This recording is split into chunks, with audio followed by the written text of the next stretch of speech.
What's going on, guys? Back with another video. I'm gonna check on those last two eggs from the last clutch of 2021.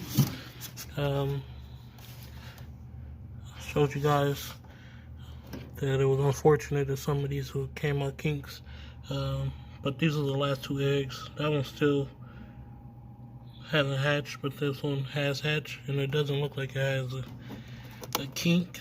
But I'm gonna leave it in the incubator for a little bit. It looks like it's still absorbing.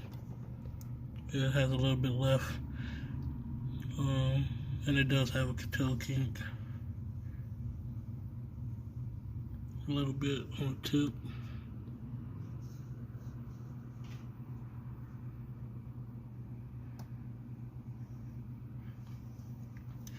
And I already got a lot of interest of people wanting to take the ones with the kinks.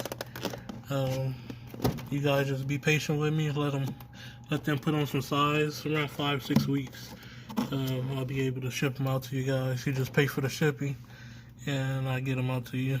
I'll take the cost on the shipping supplies and stuff like that, and my time to go take them to the FedEx. You just gotta pay the shipping. But speaking of clutches, I wanted to touch on a subject that I thought might be important. It is the growth rate of clutch mates. Some grow faster than others. These two right here are clutch mates. This is my holdback for the year, and this is his brother. His brother is a translucent genetic stripe. He's 100% head hypo, 66% probable head zero, 50% possible head whiblet, and then my holdback is a translucent leatherback dunner genetic stripe, 100% head hypo, 66% probable head zero, and 50% possible head whiblet. But the thing I want to speak about is the size difference. As you can see, the one on the right is a lot bigger, and he was even more bigger about a month ago. But I separated him into his own enclosure, my holdback, and he's starting to catch up in size. He's also in his own enclosure now. So if you guys have a clutch and you have problems with size differences, you might want to start separating them into smaller groups. Try to keep the ones that are similar in size with one another, because what happens is when one gets a little bit bigger than the other one, they start intimidating the other ones and they don't eat as much. So they just the smaller ones just fall further and further behind in size. So it would be a good idea to separate them to smaller groups as soon as possible. I would have been able to separate sooner, but if you guys been following me for a while, you know I got sick. I got COVID-19, and I didn't go to one of the shows I was scheduled to go to, and I wasn't able to sell them, so I can put them into smaller groups sooner. So I was crowded for a little while. I recently went to a show out here in Las Vegas, Nevada. Got off a good amount of animals, so I was able to make more room and separate things. So now my holdback has his own home. This male has his own home. This male is actually available. It's translucent, genetic stripe. He was the biggest of the clutch. Like I said, even bigger than my holdback. My holdback just has more genetics in him. And now that I have him separated, he's catching up in size. He's not too far behind now. And there's some even smaller than him in the clutch. I have the smaller ones all together now. They're about the same size. But as I sell, I separate into smaller groups, especially now that the last clutch is finished hatching. As things sell, I have a lot more space to keep everything and get them all some special attention and make sure they're all eating equally, because when they're in the groups, like I said, one of them always dominates and outgrows the rest of them. So I just wanted to touch bases on that, give you guys that little hint on if you see like one of them growing more than the other ones, get it out of the group, separate it, so the other ones can feel secure and start eating more and don't get too far behind in size.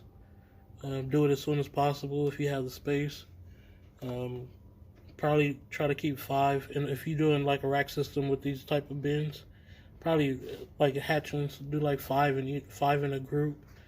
So if you have adequate space to do that, do it. But yeah, it's my little whole back now. I actually named him G.M.D. after the company. I'm hoping that he proves out for Whiplet and Zero. That way he'll carry every gene. He'll carry Leatherback, he'll carry Dunner, Genetic Stripe, Translucent, Hypo, Whiplet, and Zero if he proves out Whiplet and Zero.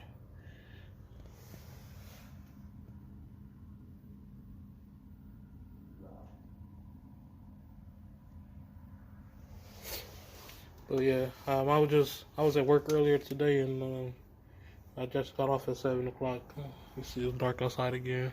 A lot of these videos are gonna be done at night now because I come over in the morning and I feed everything right before work, and then I come here at this time, cut the lights on real quick just to do a video, and explain some stuff to you guys. Try to get as much information out there as possible. And today I was seeing some of the dragons that was up there, and I was like, dang, what? I see a lot of different size differences in mines, and wanted to touch bases with you guys on what I do when I see dramatic size differences in one clutch. Best thing to do, like I said, is to separate into smaller groups so that you can ensure that the smaller ones are not intimidated by the larger ones and are getting adequate food, because the bigger ones are obviously going to eat more. And if they're eating faster and more than the other ones, then the other ones just gonna keep falling behind in size. So yeah, this is G.M.D. Like I said, this guy is available. He's on the website.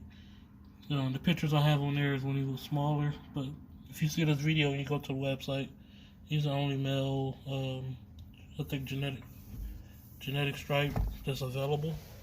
Is a translucent.